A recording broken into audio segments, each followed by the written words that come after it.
حق انہی کا نام لیتا ہے، انہی کا نام لینا ہے، باقی سارے جو ہے نیست و نابود ہو.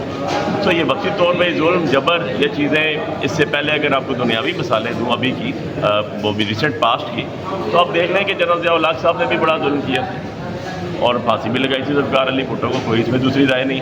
آج اس کا نام لیتا ہے کوئی؟ اس کو ہر بندہ عبرت کا نشان ہی بناتا. سو بات یہ ہے کہ یہ بھی عبرت کا نشان بنیں گے، اس میں کوئی ایسی بات نہیں ہے. جو کسی کے لیے گڑھا کھودتا ہے نا گور، اس کے اندر ہمیشہ وہ خود گرتا ہے. یہ یونیورسل ہوتا ہے. 2-3 چیزیں میری یاد رکھنا. لا آف لینڈ ہوتا ہے، ایک جس کو ہم کہتے ہیں لا آف نیچر، جو قدرت کا قانون ہوتا ہے. لا آف نیچر جب آتا ہے تو وہ اتنا سر پہ دڑام سے لگتا ہے کہ انسان کو پتہ بھی نہیں چلتا. تو یہ تو 2-4 دنوں کی بات ہے، 2-4 لفظوں سے یہ قوتیں اوپر نیچے ہو جاتی ہیں جو پاکستان کی تاریخ رہی ہے. تو یہ ایسی بات نہیں لگی مجھے جو آہستہ ایسی بات نہیں لگی مجھے کہ جو ہے. لیکن جج صاحب کو کمنٹس کرتے ہوئے سوچنا چاہیے تھا کہ وہ جج ہیں، انہوں نے انصاف کرنا ہے، نہ کہ انہوں نے تقریر کرنی ہے. اور ججز نہیں بولتے، ان کے فیصلے ہمیشہ. لاسٹلی علی بخاری صاحب یہ بتائیے گا کہ لاسٹ ٹائم ہم نے دیکھا ڈی چوک میں اسلام آباد کی قیادت غائب نظر آئی، لیکن آپ وہاں پہ شیلنگ کا سامنا کر رہے تھے جس کی وجہ سے آپ کو آئی تھنک پرابلمز بھی ہوا سانس کا، اور ابھی تک کھانسی وغیرہ بھی ہے. ایک مرتبہ پھر پاکستان تحریک انصاف نے ڈی چوک کی کال دے رکھی ہے. 18 اکتوبر غالباً آپ پھر ڈی چوک کی طرف جا رہے ہیں، تو اس کی بار بھاگے گا کون؟ اور بارگلہ کی پہاڑیوں کا رخ کون کرے گا؟ ورکر کی مار پیٹ کون برداشت کرے گا؟ جو ورکر اس ٹائم تپا ہوا ہے پاکستان تحریک انصاف کے اوپر، اس کا حل کیا نکالیں گے پھر آپ لوگ؟ دیکھیے یار، ہمیں تو جو حکم عمران خان نے دینے ہم تو وہ فالو کرنا ہے. میں تو کرتا آیا ہوں. مجھے تو سیاست میں بھی عمران خان صاحب لے کر آئے، اور میری پارٹی بھی وہ ہے، میرے لیڈر بھی وہ ہے. نہ ہی کبھی کسی گروپنگ کا شکار رہے، اور نہ ہی کبھی کسی اور سائڈ پہ منہ موڑ کے دیکھا. اور الحمدللہ عمران خان صاحب کے ساتھ آج کھڑے، آج بھی کھڑے.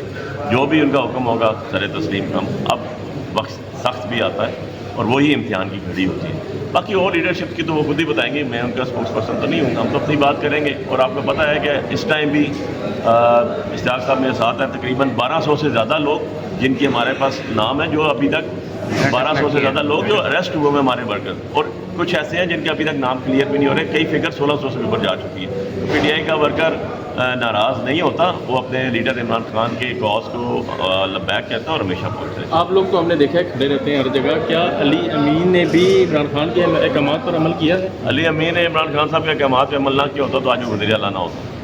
ٹھیک ہے. اشتیاق چودھری صاحب، آپ نے آج دیکھے ہیں جج صاحب نے بڑے کمنٹس پاس کیے ہیں کہ آپ ذرا پرسکون رہیں، یہ دھرتی ہے، یہ ماں جیسی ہے، یہاں پہ امن ہونا چاہیے.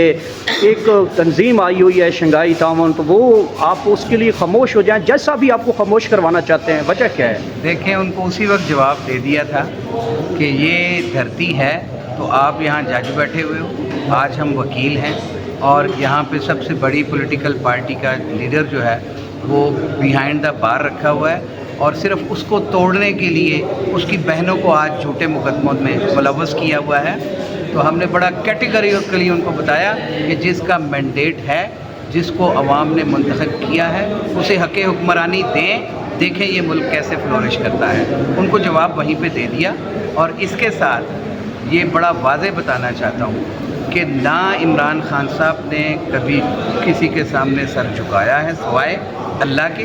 وہ جب انہوں نے اس بات پہ کہا تھا نا کہ ایاک نعبد و ایاک نستعین، یعنی تیری ہی عبادت کرتے ہیں اور تجھی سے مدد مانگتے ہیں، وہ ان دنیاوی آقاؤں کے سامنے نہ جھکنے والا ہے نہ گھٹنے ٹیکنے والا ہے. انشاءاللہ العزیز یہ جتنے ظلم بڑھائیں گے، اس ملک کا ایک ایک شخص، ایک ایک شہری، اس قوم نے شعور حاصل کیا عمران خان سے، اور وہ شعور اب بیدار ہو کے آپ کے ڈی چوک پہ بھی آیا، آپ کے مینار پاکستان پہ بھی گیا، آپ کے سنگجانی میں بھی آیا، آپ کے منڈی شنکانہ میں بھی گیا، اور پورے پاکستان میں اس کا طوطی بولتا ہے. آج بھی یہ جعلی حکومت ہوش کے ناخن لے، اور مقتدرہ اس بات کو سمجھے کہ اس کے بغیر اس ملک میں اسٹیبلٹی نہ سیاسی طور پہ آ سکتی ہے، نہ معاشی طور پہ آ سکتی ہے، اور نہ ہی یہ ملک ترقی کی راہ پہ گامزن ہو سکتا ہے.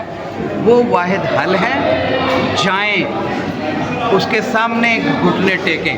Thank you very much.